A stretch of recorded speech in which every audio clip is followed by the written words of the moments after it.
नमस्कार, मैं प्राध्यापक डॉक्टर अनूप दळवी, अध्यक्ष हिंदी विभाग RBNB कॉलेज श्रीरामपुर। आज हम TY-BA की टिप्पणियाँ अर्थात मैथिली शरण गुप्त जी का अध्ययन करेंगे। मैथिली शरण गुप्त आधुनिक हिंदी साहित्य और द्विवेदी युग के प्रतिनिधि कवि हैं। एक राष्ट्र कवि के रूप में मैथिली शरण जी को काफ़ी ख्याति प्राप्त हुई है। जहाँ तक मैथिली शरण गुप्त जी के जीवन वृत्त का प्रश्न है, उनका जन्म 3 अगस्त 1886 में झांसी की चिरगांव नामक गांव में हुआ था। वे जाति के वैश्य थे। उनके पिता का नाम रामचरण जी था। रामचरण जी कविता के बहुत अच्छे प्रेमी थे। कनकलता नाम से वह काव्य करते थे। मैथिली शरण जी ने अपनी प्रारंभिक शिक्षा अपने गांव में ही पूरी की। उसके बाद हिंदी, संस्कृत, बांग्ला, मराठी तथा अंग्रेजी भाषाओं का अध्ययन मैथिली शरण गुप्त जी ने किया। मैथिली शरण गुप्त जी की जो काव्य संपदा है, काव्य के संस्कार गुप्त जी पर जन्मजात ही थे, परंतु सृजन के लिए विशेष प्रेरणा आचार्य महावीर प्रसाद द्विवेदी जी से ही उन्हें मिली। सन 1906 में उनकी रचनाओं में सरस्वती पत्रिकाओं में उनकी रचनाएं प्रकाशित होने लगी। सन 1909 में उनकी पहली काव्य कृति रंग में भंग यह प्रकाशित हो गई। उनके 40 से भी अधिक काव्य ग्रंथ अब तक प्रकाशित हो चुके हैं, जिनमें से 2 प्रबंध काव्य हैं और 20 खंड काव्य है।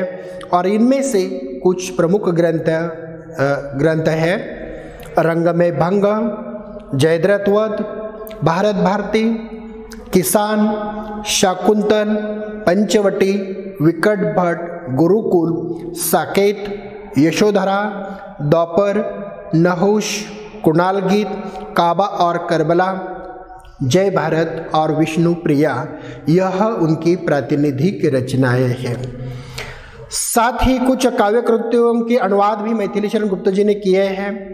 मेघनाथ वध और रुबायत, अमर खयाम, पलाशी का युद्ध आदि उनकी अनुदित कृतियां हैं। यद्यपि गुप्त जी की प्रथम रचना सन 1909 में ही प्रकाशित हो गए थे, किंतु हिंदी साहित्य में ख्याति प्रदान करने वाली रचना 1912 ईस्वी में प्रकाशित हो गई। और उस रचना में भारत भारती के द्वारा उन्होंने समाज जीवन का यथार्थ चित्रण उसमें प्रस्तुत करने का प्रयास किया है, जिसमें उन्होंने हिंदुओं का अतीत गौरव और वैभव की अपेक्षा वर्तमान जीवन का चित्रण उन्होंने किया है। उन्होंने राम की अनन्य भक्ति की जो गाथा है वो उसमें चित्रित करने का प्रयास किया है। मुसलमानों की चारित्रिक महानता को अंकित करने के लिए करबला की कहानी की रचना मैथिली शरण गुप्त जी ने की है। इस प्रकार मैथिली शरण गुप्त जी ने अत्यंत व्यापक विषयों पर अपनी काव्य रचनाएं उन्होंने प्रस्तुत की है। विभिन्न विषयों पर काव्य रचनाएं सृजित करने के बावजूद उनके काव्य का प्रधान उद्देश्य राष्ट्रीय सांस्कृतिक भावना ही रहा है। उन्होंने राष्ट्रीय एकता का जो प्रयास है वह अपने काव्य के माध्यम से उन्होंने उद्धृत किया है। साकेत और यशोधरा गुप्त जी के कीर्ति के महान स्तंभ हैं।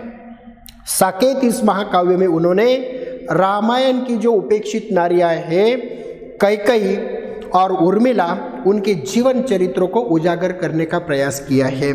अर्थात उर्मिला और कैकेयी ये समाज की दृष्टि से उपेक्षित पात्र हैं। अर्थात मैथिली शरण गुप्त जी ने उपेक्षित पात्रों को न्याय देने का प्रयास अपने रचनाओं के माध्यम से किया है। और इसीलिए उर्मिला और कैकेयी साकेत महाकाव्य की नायिका है। कैकेयी के प्रति भी पर्याप्त संवेदनशीलता उनके काव्य में दिखाई देती है। उनका संपूर्ण काव्य महानता की गरिमा से भरा हुआ है। उसमें अश्लीलता या हल्कापन कहीं भी दिखाई नहीं देता। प्रबंध काव्य की लुप्त हो रही परंपरा को पुनः प्रस्तापित करने का जो प्रयास है वो मैथिली शरण गुप्त जी ने किया है। और किंतु साथ ही उन्होंने मुक्तक काव्य तथा गीति काव्य का सुंदर प्रयोग अपने काव्य के माध्यम से करने के प्रयास किए हैं। इस प्रकार गुप्त जी हिंदी साहित्य के एक श्रेष्ठ कवि हैं, भारतीय सभ्यता और संस्कृति के सर्वोच्च संरक्षक हैं। उन्हें अलौकिक प्रतिभा मिली थी। एक कवि होने के साथ साथ एक श्रेष्ठ उपन्यासकार और कहानीकार के रूप में भी उनका योगदान अत्यंत महत्वपूर्ण है। वे महान कवि होने के कारण अनेक प्रकार के पुरस्कार एवं उपाधियों से उन्हें सम्मानित किया गया है, जिनमें मंगला प्रसाद पुरस्कार, साहित्य वाचस्पति, आगरा विश्वविद्यालय के डिलीट तथा पद्म भूषण से विभूषित उन्हें किया गया है। वह 12 साल तक संसद के मनोनीत सदस्य रह चुके हैं।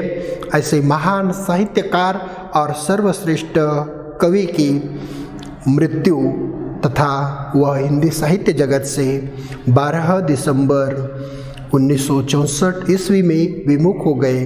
अतः आज हम लोगों ने मैथिली शरण गुप्त जी का परिचय अत्यंत संक्षिप्तता में हासिल करने का प्रयास किया है, जिसमें उनका जीवन वृत्त, उनकी ग्रंथ संपदा तथा हिंदी साहित्य में मैथिली शरण गुप्त जी का जो योगदान है वह योगदान स्पष्ट करने का प्रयास किया गया है। मैथिली शरण गुप्त जी की रचनाएं में राष्ट्रीयता तथा देश प्रेम की भावना उभर कर सामने आती है। धन्यवाद।